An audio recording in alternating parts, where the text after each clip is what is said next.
Hey, it's सुलिन and आप लोग देख रहे हैं लिन नॉवेल एक्सप्लेन। अपनी सबसे प्यारी लड़की को बचाने के लिए मैंने उस वक्त उसे धोखा दिया जब वह मुझे सबसे ज़्यादा प्यार करती थी।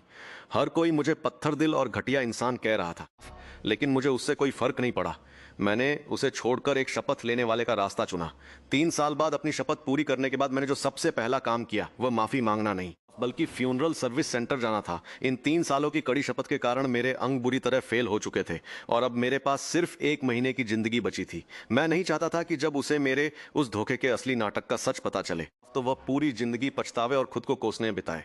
इसलिए मैं इस राज को अपने साथ लेकर हमेशा के लिए उससे दूर जाना चाहता था। फ्यूनरल सर्विस के कर्मचारी ने कहा, मिस्टर लिन, आपके द्वारा चुने गए फ्यूनरल पैकेज का कुल खर्च 86,000 रुपए है। मैंने अपने हाथ में पकड़े बैंक कार्ड की तरफ देखा, उसमें सिर्फ 50,000 रुपए थे। मैंने कभी नहीं सोचा था कि अपनी पसंद की मौत चुनना भी मेरे लिए इतनी बड़ी लग्जरी होगी। मैंने कहा, फिलहाल मेरे पास 50,000 ही हैं, क्या बाकी के पैसे कुछ दिन बाद दिए जा सकते हैं? उसने जवाब दिया, मिस्टर लिन, आप 1 महीने के भीतर बाकी रकम जमा कर सकते हैं।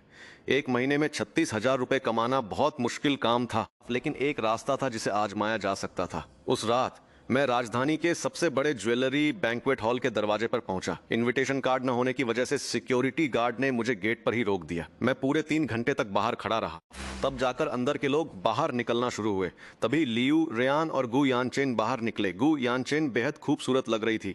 तभी उसके पास खड़ा एक रईसजादा उसकी तारीफ करते हुए बोला, चेन, लियू जोंग का तुम पर बहुत ज्यादा प्यार है। तभी तो 8 करोड़ की घड़ी उन्होंने पलक झपकते ही खरीद ली। रुयान ने कहा था कि शादी जिंदगी में एक ही बार होती है, इसलिए मुझे सब कुछ सबसे बेहतरीन चाहिए। यह तुम्हारे लिए उनका कभी न तलाक लेने का वादा है। जैसे ही वे दोनों काली लग्जरी लिंकन कार में बैठने ही वाले थे, मैंने चिल्लाकर लियू रुयान को रोक लिया। मेरी आवाज सुनकर रुयान पीछे मुड़ी और मुझे देखते ही उसकी आंखों में कई तरह के भाव आए जो आखिर में गहरी नफरत में बदल गए। मैं उसके पास गया और अपनी कलाई से एक सीपियों वाला ब्रेसलेट उतार लिया।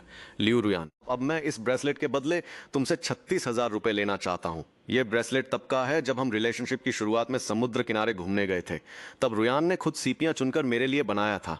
उसने कहा था, लिन बेई, मुझ पर यकीन रखो, भविष्य में तुम इसका इस्तेमाल करके मुझसे दुनिया की सबसे कीमती चीज मांग सकते हो। लियू रुयान ने मेरे हाथ से ब्रेसलेट छीन लिया। उसकी नजरें ऐसी थी जैसे वह मुझे जिंदा निगल जाएगी। लिन बेई, 3 साल बाद तुम मुझे सिर्फ पैसों के लिए ढूंढ रहे हो। मैंने कहा, अगर तुम्हें यह मंजूर नहीं तो रहने दो। वैसे भी मुझे कोई खास उम्मीद नहीं थी। मैं तो बस मरने से पहले एक बार उसे आखिरी बार देखना चाहता था और उसकी सूरत को हमेशा के लिए यादों में बसा लेना चाहता था। यह कहते ही मैंने हाथ बढ़ाकर ब्रेसलेट वापस लेना चाहा। लिन बेई, लियू रुयान ने हाथ से बने पर्दे को सीधे जमीन पर फेंक दिया। पास खड़े लोग आपस में फुसफुसाने लगे, क्या यही वो घटिया इंसान है जिसने लियू रुयान को छोड़ दिया था? हाँ, सुना है उस वक्त लियू